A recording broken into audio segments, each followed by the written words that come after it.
Hi friends, இன்றைக்கி வந்து lazy daisy stitch use பண்ணி ஒரு சிம்பிளான நெக் டிசைன் எப்படி ஸ்டிச் பண்ணுறதுன்னு பார்க்கலாம்.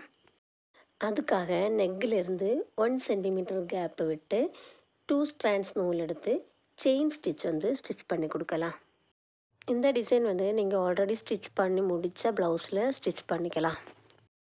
நான் வந்து சில்க் த்ரெட் எடுத்திருக்கேன், நீங்கள் வந்து காட்டன் த்ரெட்டும் எடுத்துக்கலாம்.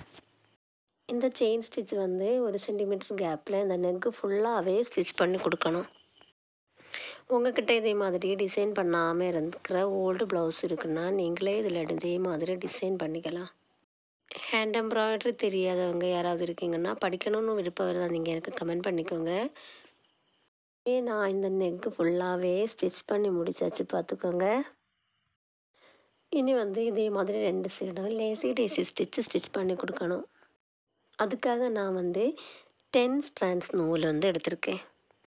நம்ம ஸ்டிச் பண்ண அந்த செயின் ஸ்டிச்சிலேருந்து ஸ்டார்ட் பண்ணி ஒரு பக்கமாக இப்படி சரித்து ஒரு லேசி டேசி ஸ்டிச் பண்ணி கொடுக்கணும்.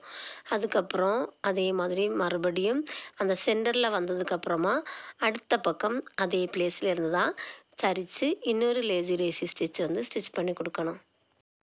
அதுக்கப்புறமா நான் கொஞ்சம் கேப்பை விட்டு மறுபடியும் அதே மாதிரி தான் ஸ்டிச் பண்ணிகிட்டே போகிறேன். இப்படியே நீங்கள் அந்த நெக்கு ஃபுல்லுமே ஸ்டிச் பண்ணி கொடுத்தா போதும். புரிஞ்சிருக்கும்னு நினைக்கிறேன். சென்டரில் ஸ்டார்ட் பண்ணி ஒரு சைடில் அப்படி சரித்து ஒரு லேசி டேசி ஸ்டிச் பண்ணணும். அதுக்கப்புறம் அது அந்த பக்கத்துலேயே ஸ்டாப் பண்ணதுக்கப்புறம் மறுபடியும் ஸ்டார்ட் பண்ண அதே பிளேஸில் தான் திரும்ப வந்து நெக்ஸ்ட்டு பக்கம் வந்து அதே மாதிரி சரித்து வச்சு இன்னொரு லேசி டேசி ஸ்டிச் பண்ணணும். உங்களுக்கு எவ்வளோ கேப்பு விடணும்னு தோணுதோ அவ்வளோ கேப்பு விட்டு அப்படியே கண்டினியூஸாக நெக்கு ஃபுல்லுமே ஸ்டிச் பண்ணி கொடுத்துக்கோங்க. நான் வந்து இதில் ஃப்ரேம் எதுவுமே ஃபிக்ஸ் பண்ணலை, எல்லாமே சிம்பிளாக வச்சுட்டு தான் ஸ்டிச் பண்ணுறேன். இது வந்து பரவாயில்ல, எந்த சுருக்கும் விழாமல் உங்களுக்கு நீட்டாகவே ஸ்டிச் பண்ணிக்கலாம்.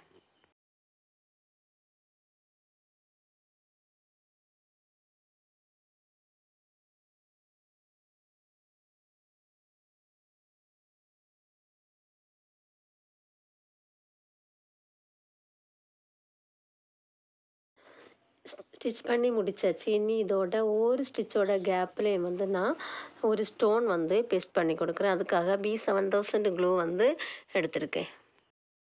இங்கே பாருங்கள், நான் ஒன்றோட விட்டு ஒரு கேப்பில் அதை எப்படி வச்சுருக்கேன்னு நீங்கள் பார்த்துக்கோங்க. அப்படியே நான் வந்து க்ளூ அப்ளை பண்ணி கொடுத்துட்டேன். இனி நமக்கு இதில் வந்து ஸ்டோன் வந்து பேஸ்ட் பண்ணிக்கலாம். வீடியோ பிடிச்சிருக்குன்னா லைக் பண்ணிக்கோங்க. இதே மாதிரி உள்ள டிசைன்ஸுக்காக என்னோடய சேனலை வந்து சப்ஸ்கிரைப் பண்ணிக்கோங்க. Okay, thank you.